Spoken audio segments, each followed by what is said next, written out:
Welcome back to the pond, Yes. episode 32. Yes. It is C Squared with K-Dog here, What's going on? bringing you another titillating episode of the Koi Pond. The most titillating. How are you? I've been good. You know what? We're back. We got our mojo back. We got a nice, exciting subject for the video today. I've got no complaints. How about yourself? You know, little traveling edge from some work trip, but busy 3 or 4 weeks here, and hopefully it's settling down a little bit. You know, Mine isn't. No. It's just kicking up. Yeah, yours we're about getting halfway. worse. We're about at the halfway point. Yeah. And you know, we're gonna get through it. Life is gonna be good. Son of a bitch. But you know what? As long as yours is getting better, we can manage. Well, I hope so. We'll see. We're on a week to week basis. Week-to-week basis. So Colin and I are working on some big plans. Nothing we'll talk about yet, but we just want to tease you a little bit with it. Sure. We may have some new things going on. We may have some changes to the pond in the various forms and fashions. And Yep. So stay tuned for those things coming up in the coming weeks. Up to something season has started, and you know we're up to something. We want to make sure that we're good and ready to go for training camp and Yes. preseason, which, I mean, with the way the calendar's running, I mean, we're almost to the end of June. It feels like the whole month of June has just flown by. One more month and we'll be into training camps and preseason a week after that. Maybe so some fantasy stuff too. fantasy is coming fast. Yeah, there's a lot of things to cover. We thought this would take a lot longer, a lot more episodes of us coming up with bullshit, but we're very quickly realizing there's not that many weeks of that. No, and it's again, it by the time we get to it, it will seem like it just flew by. So Yeah, it's insane. It is insane. But nevertheless, hope y'all have been great. Had a great Father's Day. I know, we did some family activities. Yep. Happy Father's Day. Poor out guy there. only gets one day a year, obviously Sunday, once a week, so no worries about there. Other than popping those golf balls into the feet of the guy that was on the next level up, it went pretty well. You know, Top Golf is an unforgiving. I blame the clubs and those balls. They're not normal. They've got RFID trackers in there. But Kevin had one, maybe two instances where there's a chance that the guy above us might have gotten a couple balls to the face. To be honest, it was 3. But in 2 hours, I of digress. golfing, what do you expect? What do you expect? Can't blame a guy. No, so it's exciting. We had this idea last week when we went to lunch, I think, and We might have. Did we talk about it at lunch and on the last podcast? I think on the last podcast, we maybe. teased it at the end. If you stuck around for the end of the last podcast, Yeah. And by the way, number 62, thank you for joining us. Oh yes, we've gotten 2-3 new subscribers since even our last podcast episode. So thank you guys to who saw the YouTube shorts. I'm going to be putting more out of those because that honestly, getting 50 likes and about 2,000 views is an addicting thing. I keep looking at that thing and I'm like, what the hell? Well, you know what the funniest thing is, just to go on a tangent for a minute, our watch hours almost doubled from that alone. There was, if you have 1,600 people watch almost the whole thing through of a minute, that's a lot of time added up. So we're not too bad. Not a bad way to jumpstart, this season. Not bad at all. And it was all thanks to this guy's crazy Cowboys conspiracy. And it thanks to this guy for making me sound somewhat intelligent, because it's almost like a caveman was giving that description. As I go back and I looked at it again, it's like Dak, No. Mike McCarthy, Sanders. No. It was so like I'm like, anyway. No, you spiced it together well. We had a good topic. Mm-hmm. I think and you nailed it as far as the analytics and all that, whatever that shit is behind the scenes. It's tough because you need 5 minutes to explain it, but the YouTube shorts you only get a minute. Yeah. So I had to figure out how to cut all of these breaks, any sort of fluff, and trim all of the edge, trim all the fat away from what was being said, but also get the fun of it still in there. So it was part of it's like Dak not paid, extended 1 year. Gone. It was just like, it was pretty big. That's a keep man. Few words do trick. Dak, no. Deion, good. Yeah. I mean, it's a simple way, and it was good. That speaks volume to YouTube in general. But and again, I think all these it kind of shows you a little bit some of the people that are doing these shows who are much well known more than us. And, by miles. But are like kind of doofuses. Yeah. And somehow they're getting all the attention. That's because they're just talking about the Cowboys a lot. Or a team that's popular. I will say baiting for the Cowboys and Lakers as sports go, it's pretty low-hanging fruit only because the Cowboys are so talked about because it's America's team. Jerry has the media rights. And again, whether you like them or hate them, I'm actually enjoying the haters more than the likes, or equally. And there hasn't been too many on the comments. For what it's worth, I was expecting you to get lit up. Me too. People didn't light you up as much as I expected. No, so I was pleasantly surprised. Well, I think because everybody is searching for some sense in this stupid offseason. It's like, maybe. Give me hope. Give me some element of hope. The day I posted that short was also the day it came out that Dak could be looking for X amount of dollars and might be looking at other teams. So that only just fueled the fire a little bit more. The timing was right on. Yeah. You had it, man. But it is like today. Today I went to Lens Crafters. And I'm sitting there, and the guy's like, I don't know if I can help you with that hat on. Oh, my God. And I had a made in Ireland Irish shirt on. Yeah. And I said, well, at least, I said, how about you? He goes, oh, Eagles. So I'm like, here we go. I keep running into Eagles fans in the airport. And so I said, well, at least I got green on. And he goes, for him, it looked like a Celtics shirt. Oh, my God. And I'm like, it says Ireland. It doesn't say Boston. And I said, by the way, I'm a Lakers fan too. So he was a Lakers fan. So as we're wrapping up, he's like, you think you guys will win it? I said, no, I think you will. And he goes, the every other year thing. And I said, exactly. So all of us East fans say the same thing. Yes. So, and the Giants and Redskins will forever just be fighting for third place. They're just not quite there, I don't think. There's just not enough, no matter the changes. The only reason either one of those end up winning the division is because the Cowboys and Eagles have an off year. That's right. It doesn't mean big people are getting hurt or something happens or whatever. But exactly. Yeah. But nevertheless. Damn it. It's a long-winded way. Got me monologuing. That's it. I'm never doing the intro again. It's fine. Wow, a tangent on a tangent. In between tangents. How did I do that? Well, it's after a work day, yada, yada, yada. Here we are. Oh, for you, yeah. You still came in. See me? I don't see anything wrong with that. I went to the beach. I wouldn't blame you. But regardless, it's still, we're doing our who retired, the best timing, the worst timing, and perfectly timed.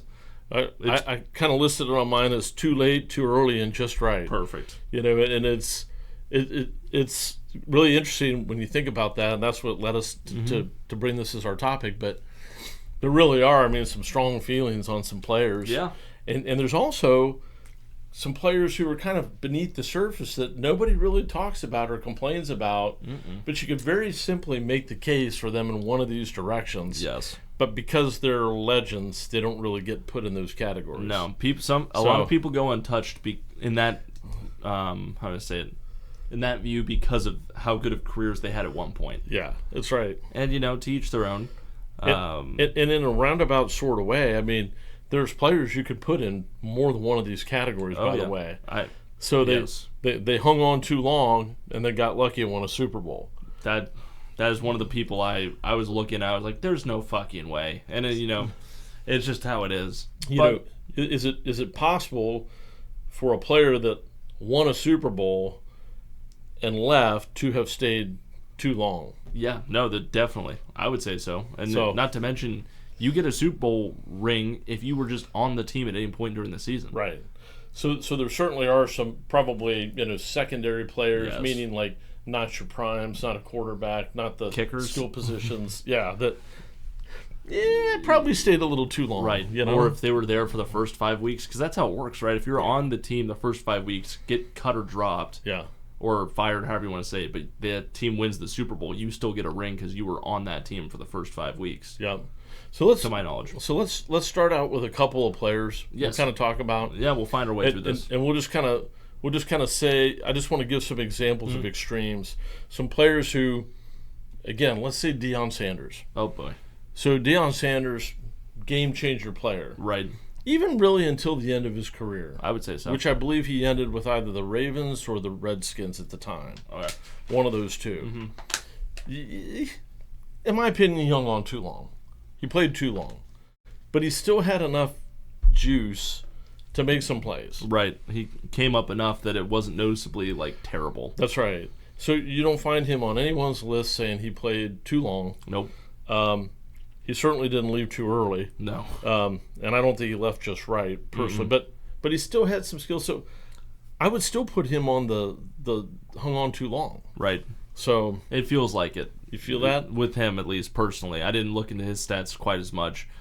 But, when you see so many teams towards the end of a player's career, it feels like even the teams realize, we couldn't even get a year out of him. He's not worth 2 years. And he really did have that, 1 year with the Ravens, 1 year with the Redskins. I think there was another 1 year in there toward the end. So, to me, that's an indication. You said it right. There's a lot of skill positions where if you see 1 year deals start getting floated around, it's everyone seeing if they can get a little bit more out of them or just bring that player to their city, and it's quite simply just because they're juiced out and it's over with.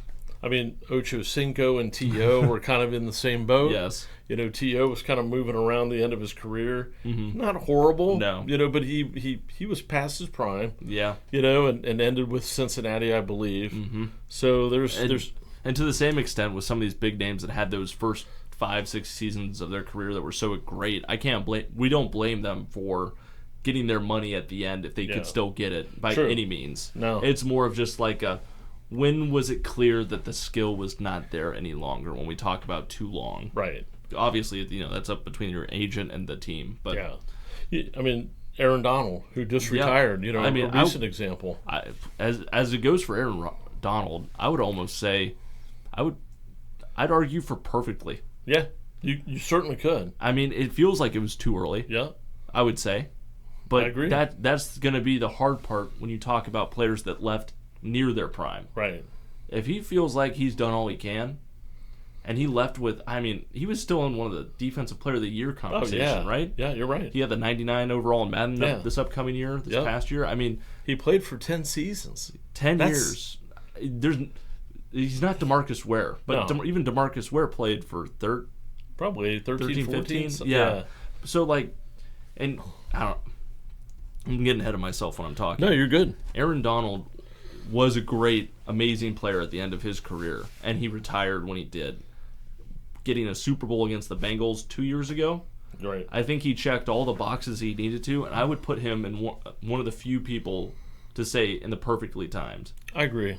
If you play too long and to still be in the perfectly timed category, I think you have to show that you played some X amount of seasons but didn't ever lose your average. Right. And that is much harder to do than leaving on a high note, which is just perfectly timed. That's right. I mean, again, to your point, I think you wanted to bring this one up, was Peyton Manning. Yeah, oh my God. That is the hardest one to figure out where to put him. So he leaves on a Super Bowl win. Right, Super Bowl 50 against the Panthers when he was on the Broncos. But we know that his skill set in Denver was way diminished versus his skill set with the Colts. Well, especially that last season. He played 10 games that last season. I think I saw the number was 2,200 passing yards. His average up until that season, even with the Broncos, was 4,500, 5,000. That defense for that Broncos team was so good that it bodied Cam Newton in his prime, and it was enough that they could score, I don't even remember what the score of that Super Bowl was, but it was not impressive. It was not impressive. It was not close. No. They were the Broncos offense. Cam Newton was horrible. Yes. And I just remember thinking, this is going to be a blowout for the Panthers because the Broncos can't keep up. Right. Well, I had it backwards entirely. Well, Cam Newton, it felt like just, he had been beating people by 50 that entire playoffs, and it came to that, and they just choked it. That was the infamous fumble where he half dove in but didn't dive for it. I think they got a safety early on against him, too, and it just went... It was bad. I mean, it rotted quick. And it did. And I think that's really kind of where this whole Cam Newton was not really into it started. Yeah. Because the domination, and then in this game he was kind of dominated. Oh. Yeah. It crippled his mind a little bit, at least in that moment. I'm not saying now, whatever, but no, I think it forever kind of ruined people's perception of it. It could, and then who knows what social media looks like if you're the person that kind of blew the big game. Yep. But either way, Peyton Manning had the worst season of his career the last season, but Yep. still won the Super Bowl. Yeah. Not because of him, I would say, I agree. but definitely because of that defense, because that was that legendary Broncos defense. It was kind of like Trent Dilfer with the Ravens back in the day, and he did just enough. Yeah. He managed it just enough, and Peyton did the same thing. And I don't know. If he called it after the Colts, that would have been an amazing season, but he wouldn't have had that last Super Bowl. Right. That's right. I think retiring after a bad season that won a Super Bowl, I don't think it's perfect, but I think it's better than most. That's kind of what I leaned. I wouldn't say it bad timing. I think I leaned good timing because he still got the Super Bowl. I mean, John Elway, there's a guy that, forever was trying to get to a Super Bowl. Yeah. I think he was 38 when he retired. Wow. He retired after they won the Super Bowl. And, again, I don't know if that's the only one they ever won. I can't remember offhand. Mm-hmm. But, I give him credit. I mean, play as long as your body will let you. Yes, no doubt. Joe Montana could, that's what ended his career was these penalties to protect the offense and the quarterback were not in place back in those days. They weren't protecting Joe Montana. It was a free-for-all. So, again, I think John Elway was about right. Yep. You put yourself through all that pain, get a ring, and he did. And, one of the most iconic plays in the Super Bowl of him spinning in the air when he gets hit. Oh, yeah. Was really kind of where he got up from that and you're just like, he's winning this game. I mean, it was just off the charts in terms of oozing out of him the confidence. Right. So he was hungry as shit for that. Then, I mean, you think, when you say play until your body lets you, you think of Jerry Rice. Yeah. He had, 2,000-yard seasons as 39-year-old, as a 40-year-old? Yeah. Or 40 and 41, something like that? Yeah. I might throw the stats up. We'll see how I'm feeling when I'm editing this. But, I mean, he But you're played right. for so long. Yeah. And at the end of it, still produced like Yeah. a freaking god. Where did he played for the Raiders, I think? Raiders toward or the end? 49ers at the end? 49ers where he played most of his Oh, career. right. And I think it was the Raiders, and it might have been somebody else. It was. I'm going to look real quick. But, I mean, to have that stat as a 39 and 40-year-old, I believe it was. 1,000-yard seasons? I think it was 2,000 yards. Was it really? But it was so good. Because that was a hell of a tandem. They had Tim Brown, and they had Jerry Rice at one point, both those guys. I can't imagine what that looked like. that was impressive. So let me see here. Yeah, Seattle. Seattle, that's right. Oh, I fucking lied.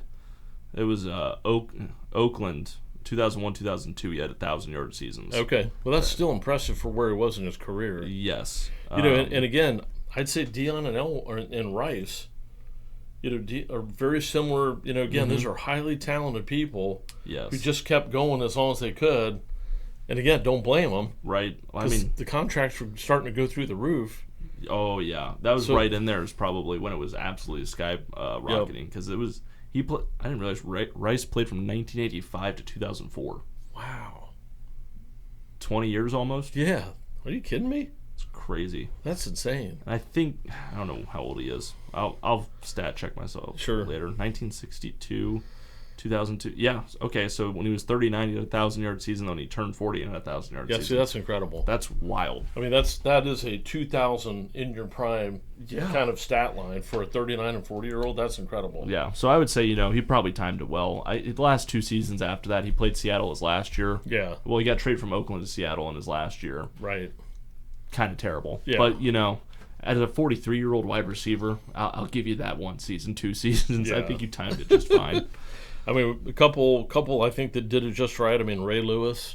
Yeah. Oh man. Michael Strahan. Yeah. They both went out with Super Bowl wins. Michael Strahan, my God, went from that into this broadcasting career that's just been doing great. Incredible. Yes. I mean, he's on a football show. He's on a daily talk show. Left on a Super Bowl, went out on a high note. Yeah, I mean, he's had a pretty damn good career from football to just going broadcasting afterwards. I think as I looked at the list of some of these people, that was the one that popped off the page to just say, that guy's just been good at whatever he's touched. Yeah, what's funny is I always know the name, but I can never put the face to it. Yeah. And I bet you that's just because you probably hear his voice so much, maybe. Yeah. I'm sure as I'm editing this, I'll Google search it to see. Well, and Strahan's the guy that's on with Jimmy Johnson, Terry Bradshaw, and he's got the space in the front teeth. Oh my God, yeah. Yeah. All right, now I feel like an asshole. No, not at all. No. I mean, if you ask me some of the names on any other broadcast, because it's not Jimmy Johnson, I wouldn't be able to tell you. Well, it's funny because he's been on so many things for so long. I mean, was it one of the... They do like the Monday night post-game interview or something, so you're right. He has had an incredible career post-football. Rob Gronkowski. Okay. Now he was 29 when he retired, when he played last. With the Buccaneers with Brady, right? Yep. Dominating guy. You know, a lot of talent. I mean, just manhandled. He retired at 29? 29. What a guy. I didn't realize he retired at 29. Yeah. I knew he was younger, but, I got to put him on the too early list. I agree, but wasn't he getting pretty injury prone? I think he did have some injury things. Maybe, decided it at the end. And he wanted to move more into broadcasting and just save his abuse body on his probably. body. Yeah. But man, you're right though. The talent.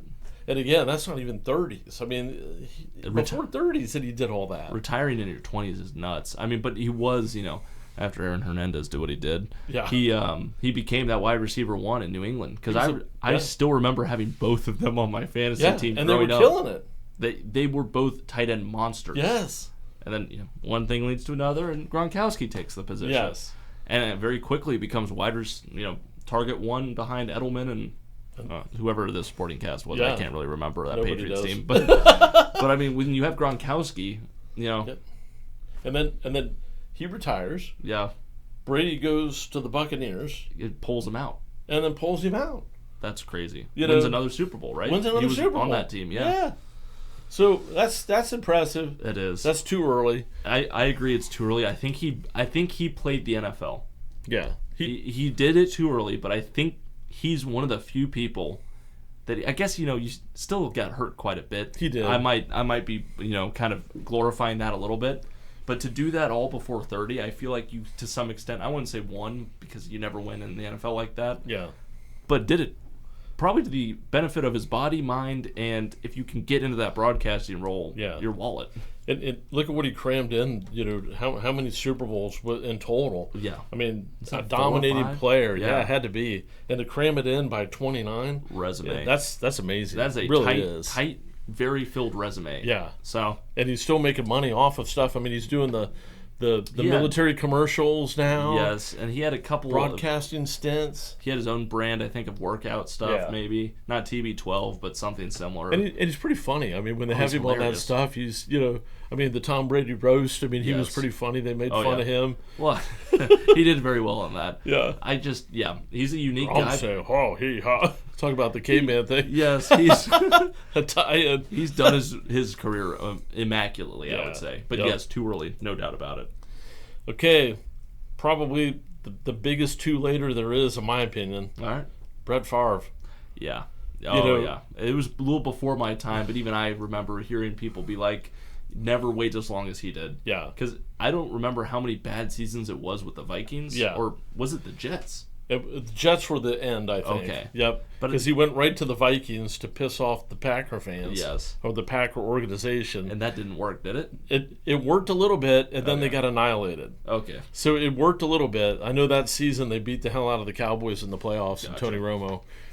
And then the next week after that, I think they got blasted by somebody. And then the next season he was with the Jets, I think. Oh, boy. I vaguely remember the Jets part of that. So it was I just thought it was... definitely drawn out. I don't remember. You know what? Just because we have some time, I can cut this out if I take too long to find it. I'm curious what his stats were at the end. Yeah. Because I have a hunch these stats are not going to be favorable. And also, Brett, don't sue us. I don't know if he got... I was trying to remember if he got hurt that last season with the Jets or not. We'll have to see. I wouldn't. But I had him in fantasy as a backup quarterback. I remember that. Yeah, because he had a couple games where he threw 4 touchdowns in a game. It was Jets, then Minnesota. Oh, it was Jets first. Yep. I didn't remember that. Jets in 08, Minnesota 9-10. So was that because the Packers made him go somewhere else first, and then he came back? Probably. Okay. But you're not wrong. The Jets season was a fall off, not by too much though. 3,400 yards. The rest of his career had been like 39 to 4,000. Okay. But then the Vikings year, 2009 versus the Cowboys, I'm guessing he had 4,200 yards. Yeah. Then his last season he only had 2,500. Okay. And he did miss a few games, but he almost didn't miss a single game in his career. That guy's tough. He was tough. He was tough. It just maybe not going to your division rival is the best idea. Well, after you have a legendary career with the Packers. Didn't you have some issues with like painkillers too? Where they questioned that? Maybe. I mean, Copperfit's only done so much for him, but I cannot remember what he did necessarily. Yeah, he had something going on with that. He had something going on with texting his masseuse or something. Yeah, well, he did have this Mississippi welfare scandal. Yeah, oh, that too. That came later, right? Yeah, that was not good. That was, he's still dealing with that to this day. Huh. Dang. But I'm not seeing anything else. I'm not going to dig too deep. But he's tried doing some broadcasting stuff, and he's really not good. I think his brain's scrambled. I think it is. If I had to guess, T's and P's to you, Brett, but I wouldn't be surprised if his brain's just cooking scrambled eggs right now. No, it sounds like that when you listen to him, unfortunately. And on the news, it's not. I'm not trying to make it a funny thing because it's sad, but you play that long in the NFL, that long before any of these rules that are in place now necessarily, and people are going to headhunt for you if you're a legend. Yep. Not to mention bounty programs that were going on behind the scenes. We only know of one, maybe two that were ever caught. So just how it was, right? Yeah, and T's and P's. All right. So let's. We saved probably the best two earlies. Yeah. For last, they're both in Detroit. Okay. Yeah. Barry Sanders, Calvin Johnson. Yes. Both of them were situations where the teams were going nowhere. Yeah, I mean I didn't realize how bad of teams Barry Sanders was on, and how much he carried those. He tried to carry those teams. Yeah. They had no quarterback. They had no defense back then. They had, it was just him. I remember one Monday night in like '94 against Dallas. He single-handedly won the game. Right. And the Cowboys had 4 or 5 guys right around him, and he spun right out of it and ran for a long touchdown. Oh. That was just crazy good. Up until the end, his stats were insane. Yeah. And that just shows, too early. Yep. But it was situational. It was. At the end of the day. Calvin Johnson was very frustrated. They weren't going anywhere. They kept, doing the same crap over and over.